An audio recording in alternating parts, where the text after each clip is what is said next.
That mindset that you have is so incredibly powerful. How did you develop that way of thinking? And what would you say to someone struggling right now? As a father, how did you navigate that balance? Like, did you try and protect your children from seeing pain? And has it changed now that you're a grandfather? What would you say is the biggest misconception that patients and even healthcare providers have about medical cannabis? Hi, everyone. Welcome back to MSwired Podcast. I'm Selena Buongiorno, your host. I'm a physician assistant, board certified in lifestyle medicine, involved in MS research, and like today's guest, I also live with multiple sclerosis.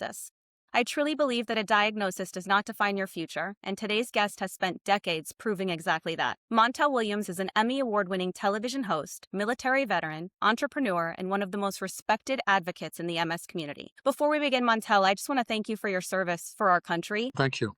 So much. As a veteran to both the United States Marine Corps and the Navy, thank you for your dedication, your sacrifice, and your lifelong commitment to serving others. And it's not only the military, but you're also your decades of service to all of us in the MS community. Thank you. Since publicly sharing your diagnosis more than 2 decades ago, you've inspired countless people through your advocacy, your resilience, and your commitment to helping others live well with MS and chronic pain. It's also special to have this conversation with a fellow South Floridian. So while our journeys may have been different, we both share a passion for improving the health and the lives of the community we serve. So Montel, it's truly an honor to talk with you today. Thank you. Thank you so much. Now, you've spent decades helping other people tell their stories. So today we have the privilege of hearing yours. So take us back to the beginning. When did you first realize something wasn't right? And when did you eventually find out about the MS? Yeah, it's crazy. Realized there was something wrong with me back in 1980, believe it or not, right when I graduated from the Naval Academy. I probably had, looking back in hindsight's 2020, of course, I probably had my first episode or bout, and it was not discovered or not actually verified by any doctors. I went to Walter Reed, Bethesda, Johns Hopkins, the Wells Eye Clinic. I was sent and chased all over the country trying to figure out what the devil was wrong with me, and nobody could figure it out. I went 20 years in the military, almost every 6-7 months, going to healthcare or the sick bay in the morning, talking about varied symptoms that all now, looking back in hindsight, were all probably episodes or bouts or little exacerbations of my MS, but all misdiagnosed. Because if we go back, time is crazy. If we go back looking through time, if we go back to 1980, before there was an internet, a robust internet, and before we were able to go and search things and find things out, we realized that the majority of the literature on MS in the 70s and 80s finally developed out. Some of that literature all described MS as a disease normally contracted by women of Northern European descent. Right. It was never, no one ever really, at that point in time, 1980, I think, it was Richard Pryor had probably been diagnosed. We don't know if that was really MS or was that crackhead. And, you look at Lola Falana, who was diagnosed with MS, and nobody really thought that was MS with her, but it was. Right.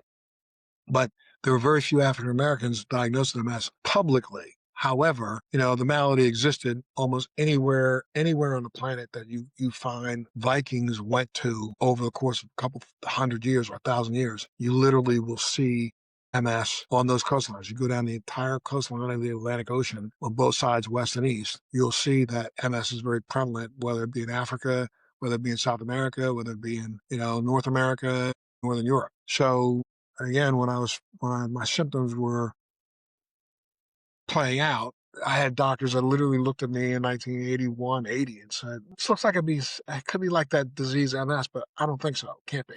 So I went 20 years being misdiagnosed. Wow. It wasn't until 19.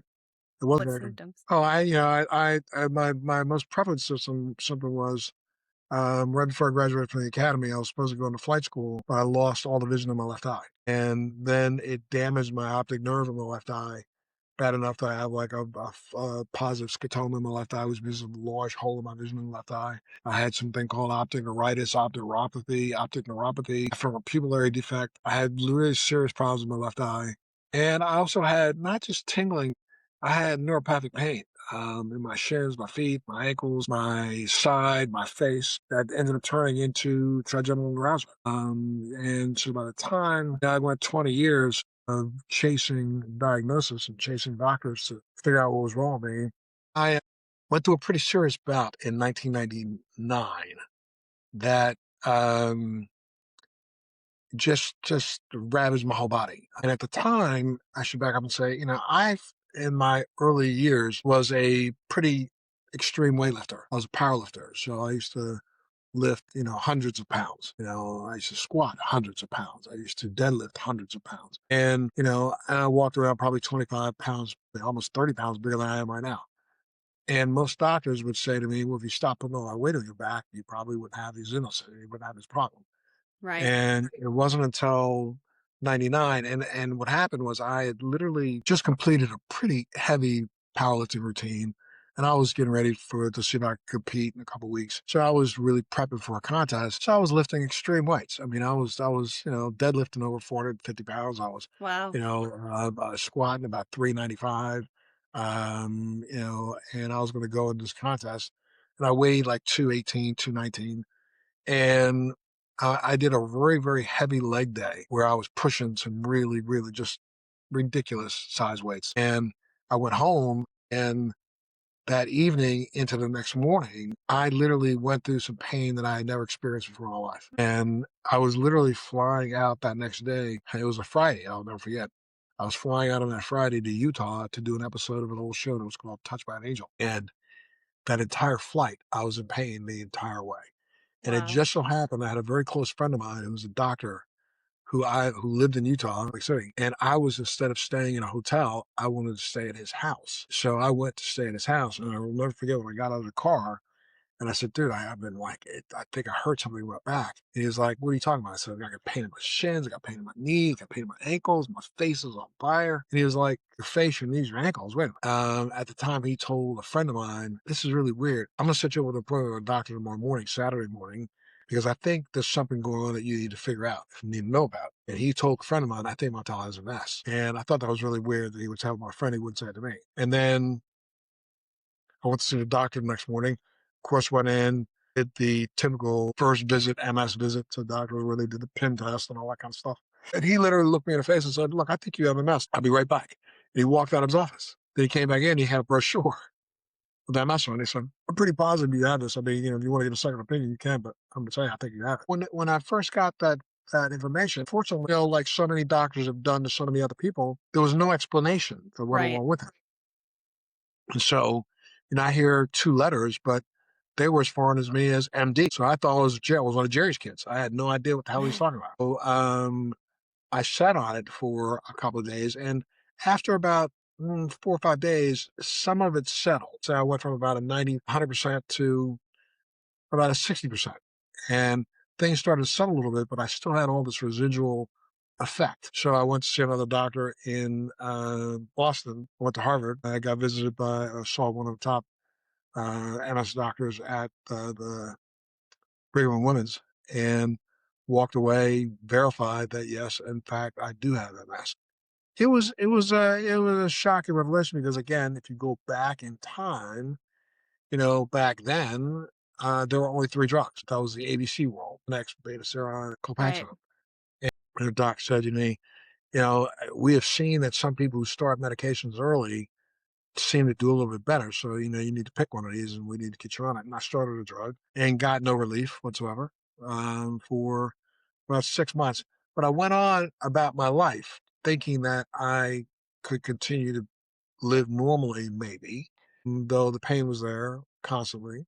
Um, and the numbness was there constantly, to a point that over the course of the next really 2000 until about 2010, I was on a trajectory that was literally barreling towards progressive remitting relapsing. Matter of fact, I got diagnosed with progressive remitting relapsing. Um, I had gone to see a doctor at Johns Hopkins, and that doctor there was like very adamant that I needed to be fitted for some rehabilitative kind of devices to help with my hip flexor and my legs and my knees and this, that, and the other.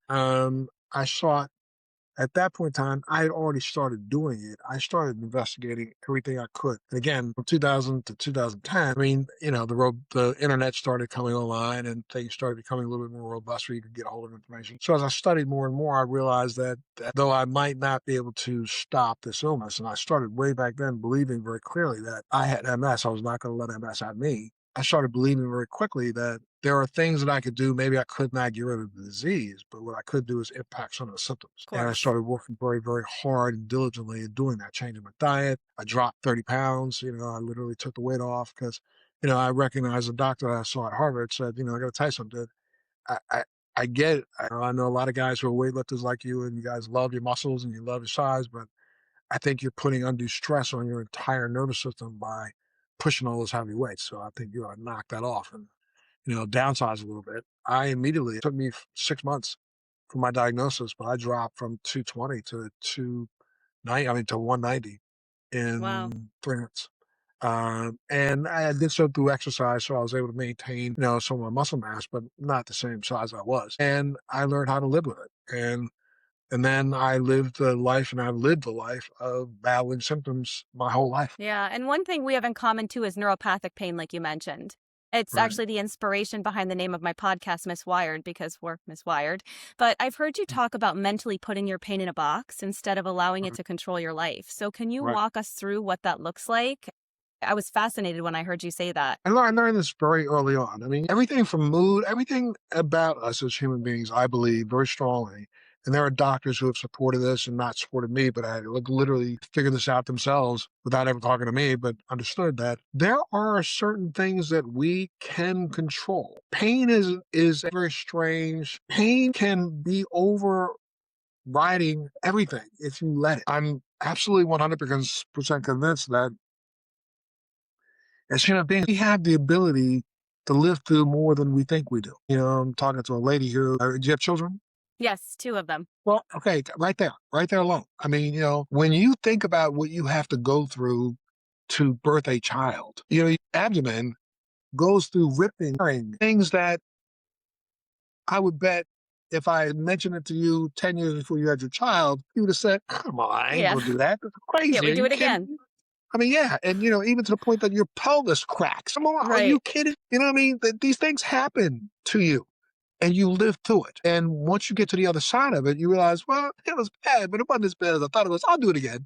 Yeah, we'll do it. It was bad. I'll do it again. Clearly, I did. So, You're right. I never thought truthfully, about that.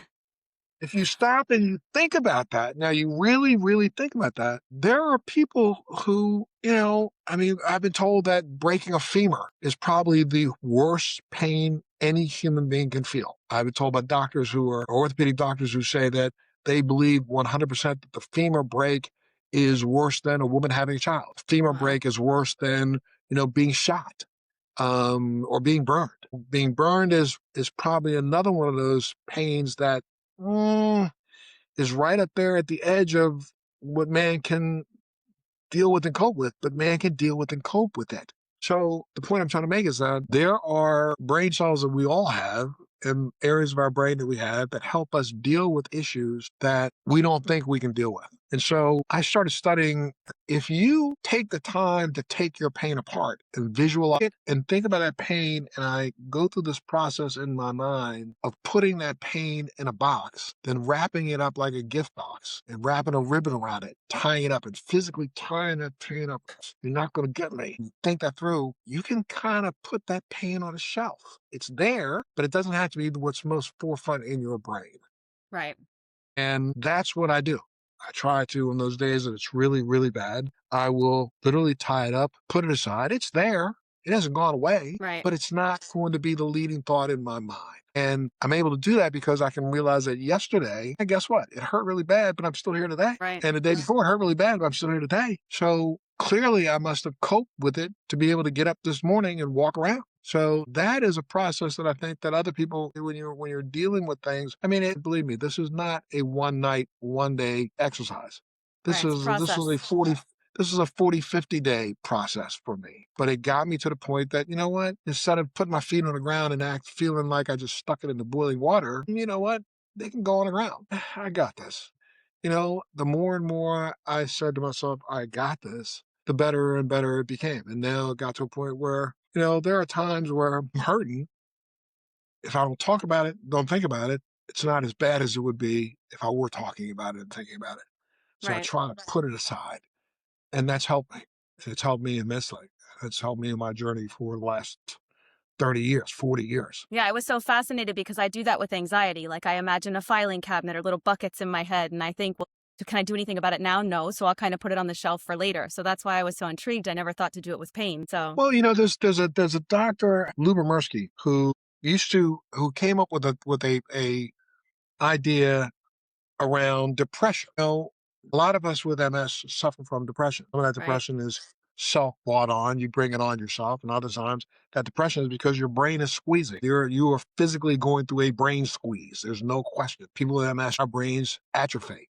They get smaller. Now, I've been blessed because I've been working on a lot of different things that, my brain size seems to be getting bigger, which, from my perspective, is helping me counterbalance the ravages of MS. But there was a Dr. Lubinarsky who came up with something called the happiness quotient, which is, Mm. in the world, as we walk around on any given day, 40% of how we feel is based on our experiences, things outside of our control. Whatever, you're having a bad day at work, somebody yelled at you, screamed at you, da da da. Another 10% of that is controlled by what you think. And if you really want to think about it, you can literally raise your level of happiness just by thinking about raising your level of happiness. You don't have to sit around and wallow in your muck. You don't have to sit around and, fall into a deep depression. We have control over how we think at any given moment. And if we apply that, think about that and try our best to, okay, yeah, that was jacked up. However, I'm still sitting here, I'm breathing, I'm happy. I got a beautiful wife. I got to have a beautiful puppy. The more and more we think about positive, happy thoughts, we can spiral ourselves up out of an abyss as quickly as we spiral ourselves. Well, it's true. And I recently listened to your podcast, Messy, with Christina Applegate and Jamie Lynn Siegler, and Ah, you talked about Damien and, your grandchild and how that sure. flips you. And you said something that had me in tears. You said, I'm probably going to start crying again, but you said that if I end up in a wheelchair, okay. If my arms don't work, okay. I just need one finger to operate that wheelchair, and I'm going to exercise the hell out of that finger. So here's me There you driving down go. the road, listening to you. And that mindset got me, because that mindset that you have is so incredibly powerful. So how did you develop that way of thinking? And what would you say to someone struggling right now? I live my whole life by a mantra that no one owns a definition of me than me. I'm the only one who will define who I am. Yeah, we have books. If doctors were so smart, none of us would be sick. If doctors knew everything, none of us would be ill. There would be no MS, but they don't. So for Right. them to predict or claim they have a crystal ball, they don't. They don't. They're lying. So the truth of the matter is, if you recognize and believe in yourself and believe in the fact that you were in imbued with, the qualities that you're a good God gave you, if that's what you believe in, nature gave you, and you believe in the thought of science in a sense that for every action, there's an equal and opposite reaction. That means that for every illness that we have, there was probably something put on this planet to counterbalance that. Everything we go through, there's something that you have within you to help you counterbalance that. So seek it out. I'm never going to let somebody tell me, well, you got MS, so you have to be this, this, this, this, this, this, this. No, MS is a very weird, unique disease because every single one of us who suffers from this disease suffers differently. Yeah. We may have some common symptoms that we all share, but almost every single one of us is entirely different than the next person. So that means that one size don't fit all. You can't tell me when I'm going to be tomorrow. Yeah. I will determine when I'm going to be tomorrow by working as hard as I can. Did I jump in with 2 feet to try to change my diet? Hell yeah. Did I jump in with 2 feet to try to change the way I exercise? Hell yeah. Did I jump in with 2 feet and try to change the way I go about my life? Hell yeah. I had to.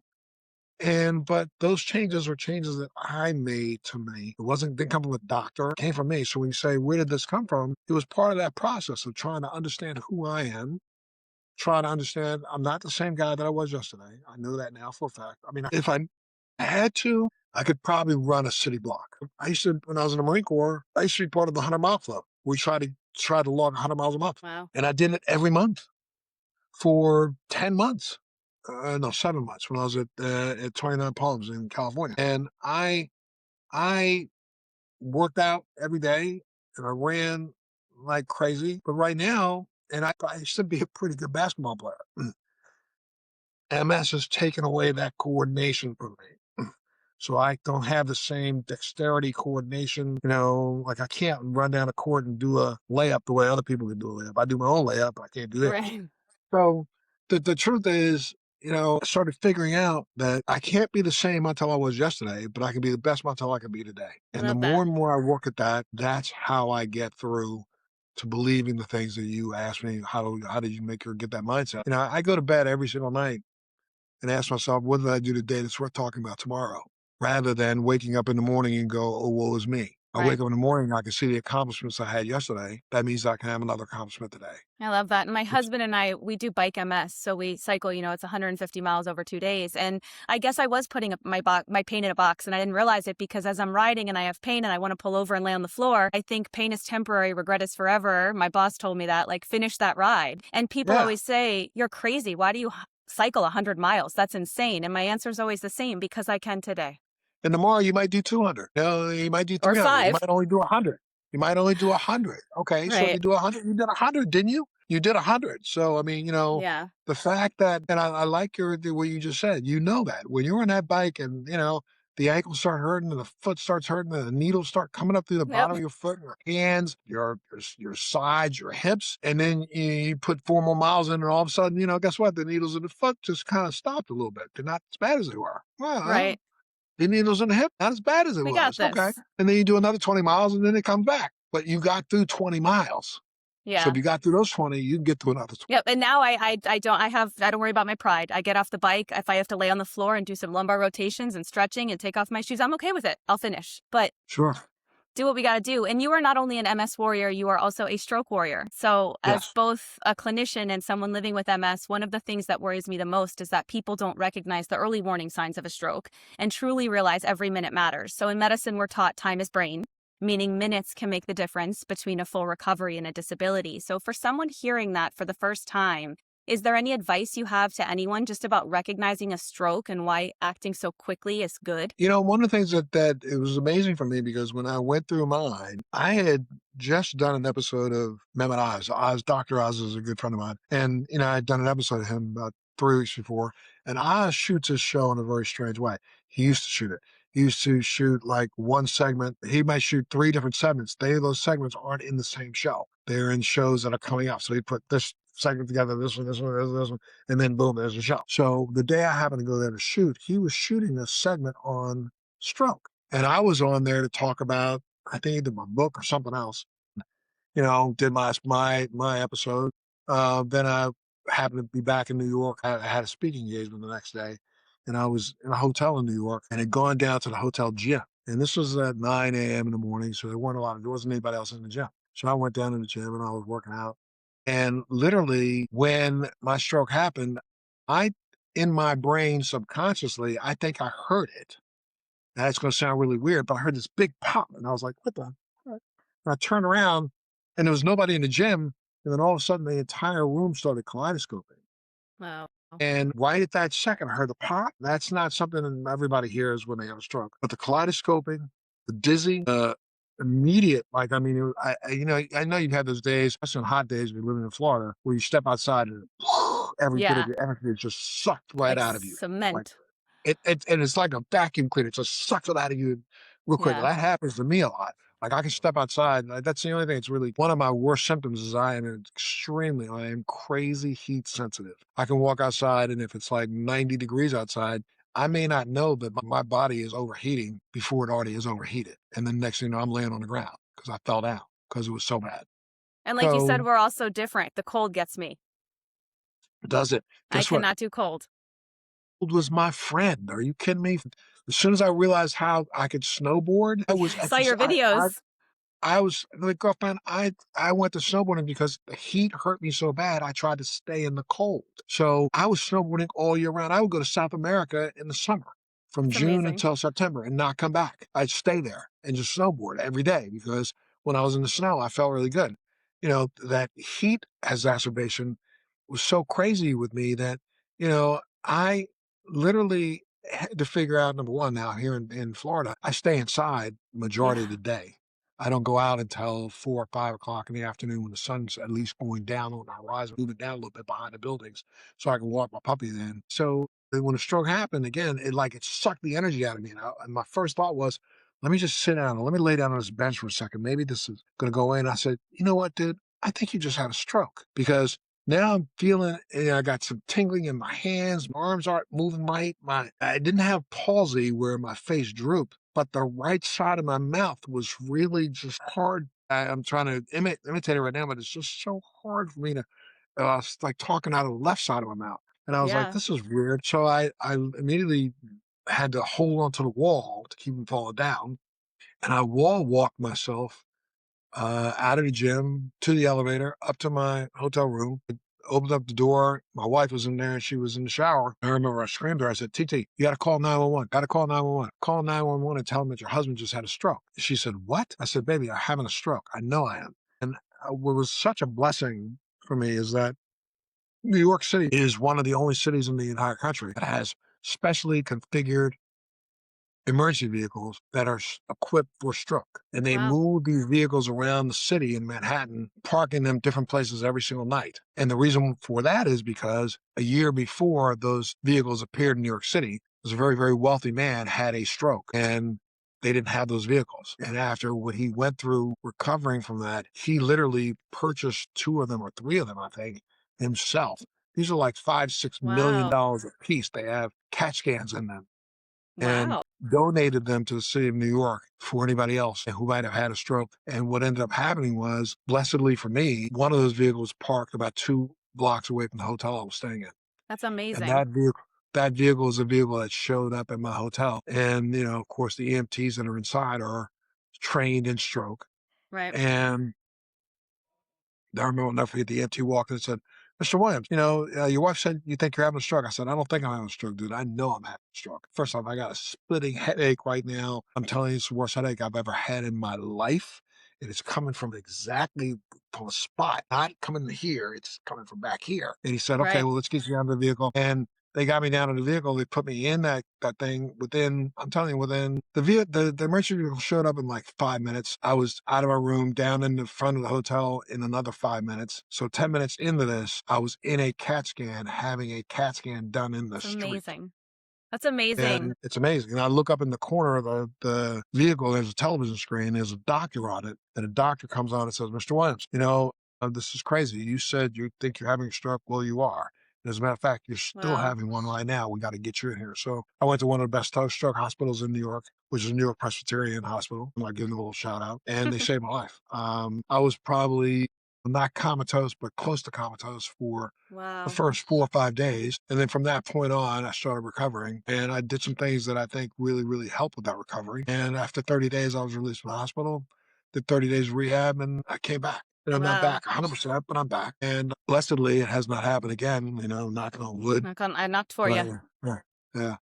And But yeah, that's amazing. And in school, we're taught too that if a patient ever comes in with the worst headache of their life, it is a bleed until you prove it's not. So thankfully, you knew that and you saved your life too. right. Well, I think it was a fact that I had listened to some of the discussions that they were having on Oz's show, and all those things like came in full circle for me. I was like, geez, this kaleidoscope thing, this vision acuity thing, this thing with my mouth, my jaw. And, Right. even after when I finally woke up after the 4th day, because I passed out and I was in and out, lucid in and out of lucidity for a couple hours a day for the first 4 days. On that 5th day, I remember trying to talk and it's just, my jaw was just like somebody had clamped it shut. And then I realized, yeah, you had a stroke and the doctors came in and confirmed it, and it was a pretty massive slug. The only reason why I'm here is because the blood missed my brainstem by about 100th of an inch. Wow. And so one thing becoming clear here too is just the importance of education. That's why I wanted to kind of bring Correct. awareness to it. And it's recognizing the signs of stroke, learning how to live well with MS. The knowledge just empowers us to be our own advocate and make better decisions. And also understanding, for a lot, I know your podcast is, geared towards speaking to a lot of MS survivors. We have a little slightly higher prevalence of stroke in the MS community than the rest of Yeah. our counterparts. It is there, especially in the African American community. So I'm going to bring that up. But people of color have to really be concerned. And again, for me, no one could ever figure out why I had the stroke. Did MS cause my stroke? No. Maybe we don't know. It wasn't my blood pressure because I had never had blood pressure issues in my life. Could it have been, you know, and I was getting up in years, started to get up in years where should I have been lifting the kind of weights that I was lifting? Probably not. You know what I mean? And like I told you, when I was first diagnosed, I tried to downsize, but, I've been lifting weights for 30, 35 years, almost 40 years at this point in time. So to get a weight head to stop is kind of crazy. As yes, I dropped a lot of the weight, but I was still going to the gym, pushing weights as if I was some sort of a maniac, you know. And on that particular day, and I forget, I was probably squatting. I was using those dumbbell squats when I heard the pop. I was using maybe an 80-pound dumbbell, but I was Oh normally my God. I was still putting 240, 260 on my back and squatting that. It's So, like the size of you my know, child. yeah, and then I'm, at that point, I'm close to 60 years old. It's time to like slow this stuff down, right? Right. Well, I found my MS because I was helping my dad and my husband lift a refrigerator into a truck bed, which I had no business doing. And they told me not to help, but it was COVID. So we didn't want to ask like the neighbor, we don't know they could have COVID, this new thing that came out. So I lifted it. And that night I had pain radiating down my leg. And I thought, oh, I herniated a disc. So we always joke that like the refrigerator saved me because of that. But years ago, I attended a medical cannabis conference, and I was amazed at the patient success stories. It wasn't just adults, it was children with epilepsy and autism and ADHD, and I'm just at this conference blown away. So long before medical cannabis became part of the mainstream conversation, you were advocating and educating others about the potential. So Let me I'm tell you, curious. when I first got diagnosed with MS, I literally went to the library. You didn't have that many I articles. heard that, yeah. There wasn't a robust, internet. So I went to the library. When I went to the library, I started reading about it. And first of all, first thing I realized, and the thing that I've lived by, is our number one nemesis is inflammation. Yes, Period. Inflammation is what helps to drive the destruction in this disease. So trying your best to reduce your inflammation is the most important thing that any of us veterans 100%. can do. And then when I started realizing that this is like 2001, my MS doctor said to me, look, some of the symptoms that you have, he said, I cannot ever say that I said this to you. I'm just going to tell you. I've heard from some of my patients that they smoke a little cannabis. Back then, he was saying marijuana. They smoke a little marijuana. It seemed to help reduce some of that inflammation and pain. I don't know. You look it up, figure it out. You're a smart guy. Study it yourself and figure it out. If you think about it, I try that from time to time. I said, okay. Now I had used marijuana before in my life, and so I'm not trying to act like I'm some sort of a saint. I did so when I was a kid. I stopped for 20 years while I was in the military. Got back. I started my talk show. I was using it every now and then at a party or something else. And I never really considered it a medication. But then when I started digging into it and reading about it, and studying about it. This is back in 2000. Back in 2000, there were more articles written about marijuana back then because President Clinton had just completed a study, and they actually commissioned a study at the University of Southern California to study cannabis and its effect on various modalities, and came back saying that the most positive effects that they could see against an illness was when it came to MS. So I was like, that thing, the light bulb went off. Then I started digging a little bit more and started realizing that there are so many component parts of this plant that we had already researched. We have been researching since the mid 80s that Right. we proved that there were cannabinoids that help reduce inflammation. And so I started this journey back then and have never reached back. I use a cannabis product every single day. There is no ifs, ands, or buts. I don't sleep unless I have some sort of CBD in me. I don't like to go out in the middle of the day in heat. Are you kidding me? I'm definitely eating something, or, I don't smoke as much as I used to. I used to smoke quite a bit when I'm talking inhaling either vapes or inhaling, the powder flower. I don't smoke as much as I used to, though I do smoke every day. I still consume about 2, 3 hits a night before I go to bed when I'm trying to bring it all down, trying to get those nerves to calm down before I lay down in bed and start kicking the bed, kicking my wife. So I have found that for me, cannabis has helped me deal with and cope with my symptoms and helped me also put that pain in the box. Yeah. When I'm utilizing cannabis, even with THC in it, it helps to distract me from those pains that I have 24 hours a day. It just Yeah. the best way for me to just move it over, get it out the way. And I try my best to stay ahead of it rather than get behind it. So You have to. Otherwise, you're chasing you your have pain. to, you have to stay ahead of it. Don't try to catch up. When you're trying to catch up, that's when you overindulge. Nope. That's when you overuse. That's when you overuse anything, pain pills, anything. So if you can get ahead of it to keep it deflected, that's what I do. And that's what cannabis does for me. And I'll be supportive. of cannabis for the rest of my life. No, I know. And I love listening to you too, because I love learning it as a healthcare provider. And I've listened to your Let's Be Blunt podcast. And what would you say is the biggest misconception that patients and even healthcare providers have about medical cannabis, the cannabinoids, the endocannabinoid system, and how does that fit into patient care? Well, first off, when it comes to healthcare providers and our medical system in America, we don't run a healthcare system. We run a sick care system. Our sick care system is built so that pharma can make as much money as it can off the suffering of other people. If we ran a healthcare system, we would run a system that was trying to help people figure out how they could stay ahead and impact their health in a positive way, even if they end up having to use pharmaceuticals or other kinds of things, but Right. selecting those things that actually work for them. You said something right there when you asked the question. People don't know about the endocannabinoid system. That is the biggest misconception of cannabis there is in the world. People don't understand. We as mammals, like every mammal on the planet, has this thing that's called an endocannabinoid system. And what is that? People don't even understand what that is. That means that we have a system in our body. We have receptors in our body that are there genetically, that are in us as human beings, that are antagonized by the plant-based cannabinoids. What I mean by antagonized, they are stimulated by those. The system that we have in our body are something called CB1 and CB2 connectors. CB1 and majority are in our brain. CB2 are in all of our peripheral organs. The endocannabinoids that we make are called anandamide and called 2-AG. Is one of the only substances in our body that works retrograde. Most of the chemicals in our body are initiated in our brain and sent out through the entire nervous system to send messages. When you stub your toe starts to get inflamed, and it sends a message up your entire nervous system in your brain. You stubbed your toe, it hurts. The brain goes, oh my goodness, let me send some stuff down there. I'll send extra white blood cells down there. Let me send some white blood cells down there. Let me help you. Let me see if I can impact that inflammation and slow it down. Anandamide says, enough for the white blood cells. We got enough, because now you're starting to damage good tissue.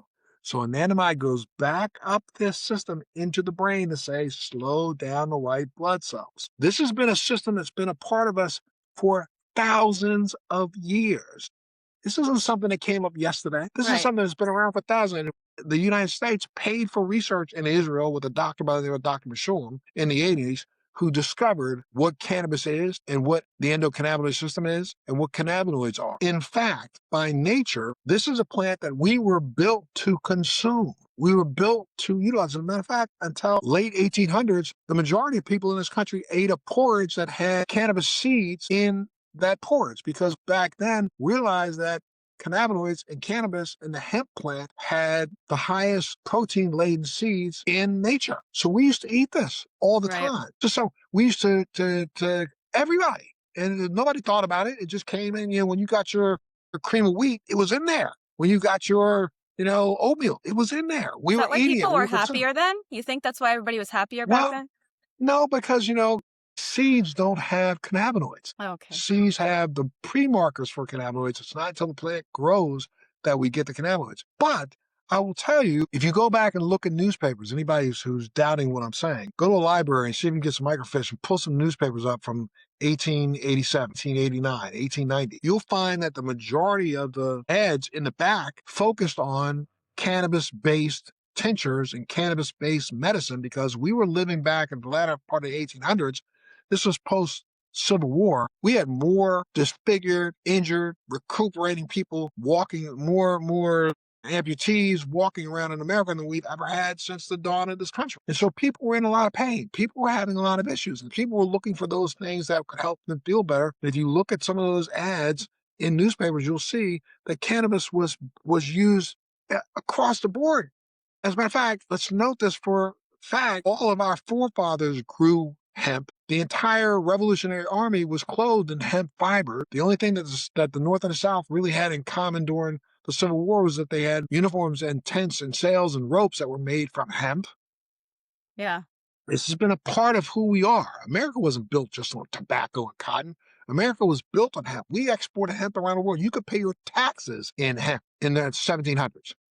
Okay? Early 1700s. So all of a sudden, because of reasons that we can argue for days, but I'm just going to say, throw it out there and say it, but because there were certain people in the society that wanted a re-enslavement tool, a way to lock people up they decided to pick on that plant. After Prohibition had ended for alcohol, and during Prohibition of alcohol, the guy who vilified cannabis, his name was Anslinger, that guy was the leader of the Prohibition of alcohol movement, and he used to go around the country speaking and saying that he thought that people who smoked cannabis and utilized marijuana were a lot safer than people who used alcohol.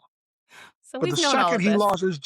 the second he lost his job, William Randolph Hearst and Charles DuPont decided to make sure that we get rid of this thing that's called this hemp plant because it's going to stop us from making textiles and it's going to stop us from chopping down the big trees. Right. So I'm going to ask you too, like I always tell patients, like just because it's over the counter doesn't mean safe, and which is true with cannabis too. So quality matters. Not everything's creating equally. Those aren't accurate. So what would someone wanting to get into it look for a reputable product, third-party testing? Like what would you give someone who just was interested in looking into it? I would tell them, first off, if your state has a medical program, go to medical facilities that Agree. provide. Do not go to the rec facilities that buy it. Don't buy it from the 7-Eleven down the street. I always A. joke, you can't trust your drug dealer? Yeah, right. There you go. B, I will only put things in my body that have what's called a COA, a certificate of analysis. If you don't have a Yes. certificate of analysis, don't use it. Skip it, move on to the next. Then, let me tell you, right now, there are more peer-reviewed published articles on cannabis than any other drug in the marketplace. Over 3,500 peer-reviewed public documents come out every single year on cannabis. So there's enough information out there for you to look up. So before you ever even take that first step into a dispensary, I want you to go online, start reading, study, become your own advocate. And you'll start to find out that you'll find articles that may have experiences that other people have had who may be in your same situation that may let you know that maybe this could have worked for me. Maybe. Right. The one thing you need to do is start slow, as slow as you go. Recognize that the way you consume it actually impacts the speed and the veracity by which it works. If you smoke or you vape it, it's almost an instantaneous, within Right. the 4 or 5 second instantaneous feeling, so you'll know where you've gone. When you eat it, it depends on what it is you're eating and who's making it. If it's a product filled with a lot of sugar, why would you be Right. putting a lot of sugar in your That'll body? give So you the let it go that way. inflammation. Correct. So, you got, there's all kinds of, I happen to be getting ready to, I'm just signed the paperwork with a company and we'll be announcing this partnership soon. I found one of the best providers of hemp-based cannabis products, I think, in the world. That's amazing. And I'm going to start working with them to get this out because I tell you something, I've been using their products. They have a gummy product that is, to me, the best. I've never consumed anything better than what they That's have. awesome. And from a sleep standpoint, from a real solid relaxation sleep standpoint, I know you, again, understanding neuropathic pain issues, sometimes, it can be 2:00 at night in the morning. Yep. Or 3:00 in the morning, man, and I will wake up and my ankle and foot will lock in a Yep. spot that Oh, I that's just the can't. worst. When the feet curl up, that's the worst. I hate that's My. one of my worst pains. Oh, you can't. Ugh, That is the curling toes. oh my God, come on. Yeah, and that You're happens in my freezing. cycling shoes. So I tell myself, I'm like, you got this, you got this. Just push the other foot down. The other one will come around, and sometimes it does, sometimes it doesn't. But You might. Well, when we before you throw me out or before we get off, I'll give you the brand name of this product, and you can look it up. They have some gummies, especially their daytime energy ones. I'm telling you, no, I want more for information. that, for that, and this can be delivered to you in the mail because this is a hemp-based product, so it can come to you in the mail.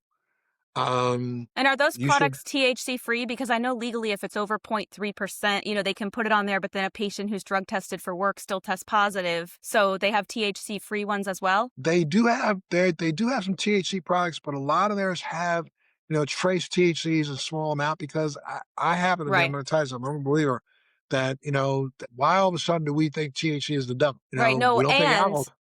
yeah, and at the conference they said you really need that THC because there's so many different cannabinoids, but the THC is one that makes a difference. But some people still, like if they're drug tested for work. So I just wanted to know if they offer THC free options as well. They may not work They as do well. have some, they do have some THC free options. Okay. Absolutely. Because I get asked that Yeah. a lot by patients. And you can And find, but I will say, it's like if you live in a medical state, unless your job issued specific language that says, Right. you yeah. you can, then, if you got a doctor's card, they can't stop you. Right, no, it's As getting much better. as This was they years ago, I get asked a lot, yeah, but yeah, yeah, yeah, yeah, yeah, yeah. So then and like I said too, pain is my biggest symptom, yours too. And there have been times too I've tried to hide it from my kids. They're 8 and 10. And it's like I don't want them to know I'm hurting. But then as I get further in my journey, I'm like, screw this. I'm human. They need to know that I'm struggling and sure. I can move forward. So as a father, how did you navigate that balance? Like, did you try and protect your children from seeing pain? And has it changed now that you're a grandfather?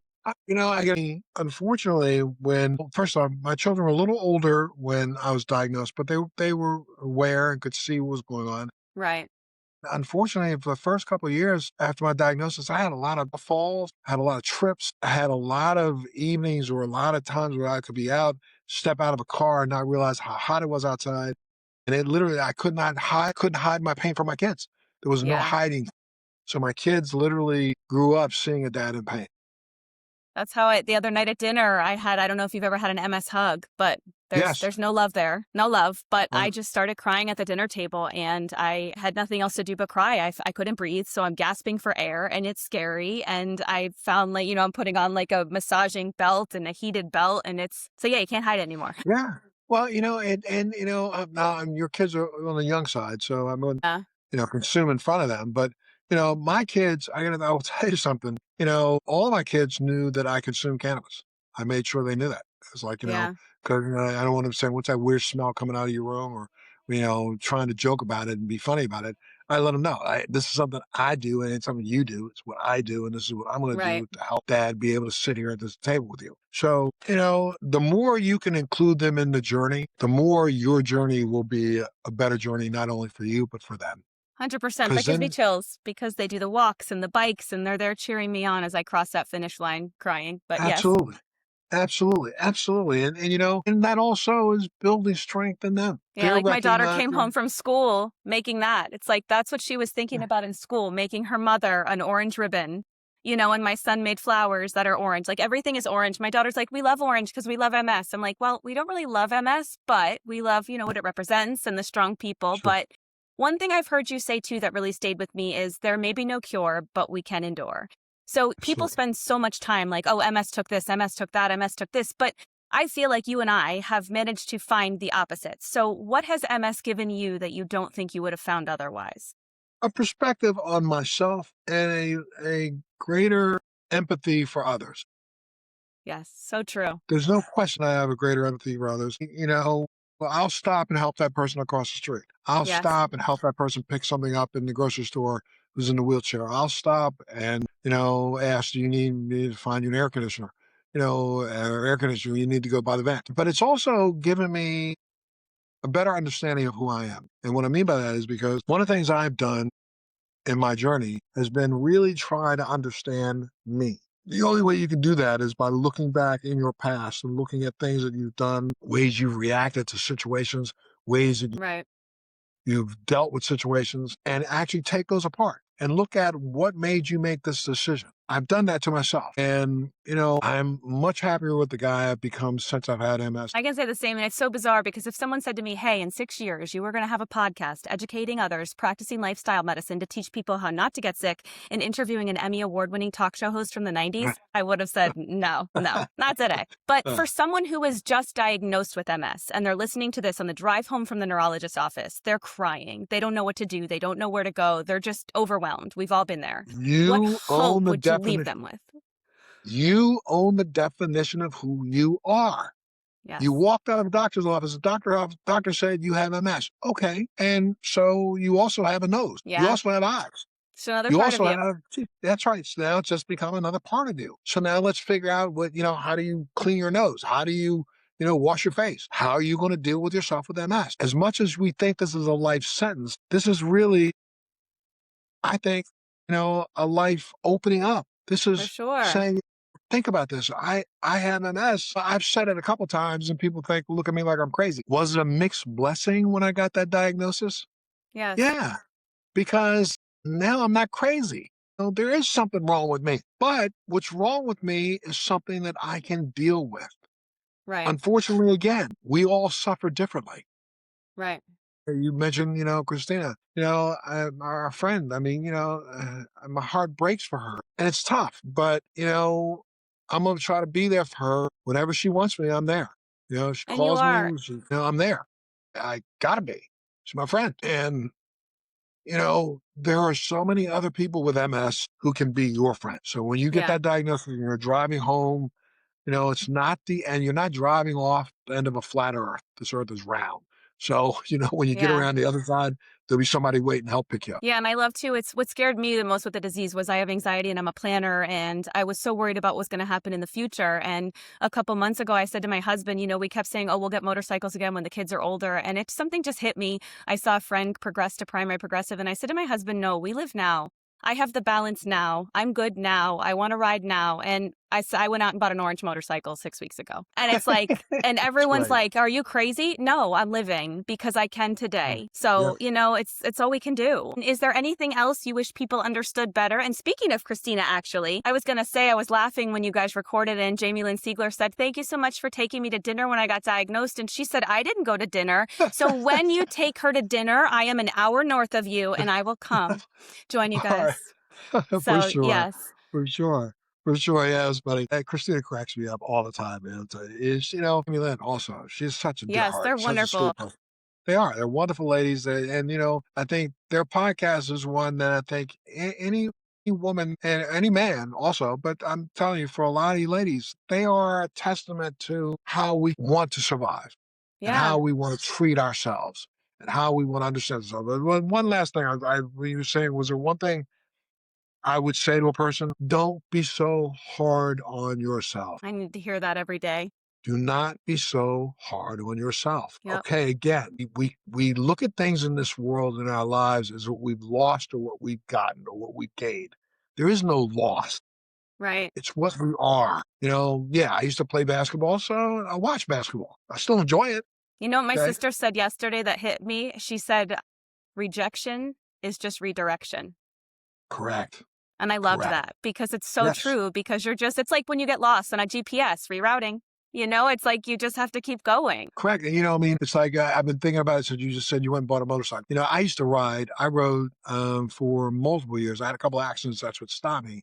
But right now, I wouldn't trust myself on a motorcycle because every now and then, it's like during the course of a day, I don't get vertigo, but I get a little loopy on one Right. side or No, the of other side. course. If I'm one, and so I just don't trust myself being on a bike, thinking that if that happened, what's going to happen to No, me? of course. For you or someone else. Okay. But in my case, I can do it now and I'm scared I might not Yes. later. So I'm like, I'm acting.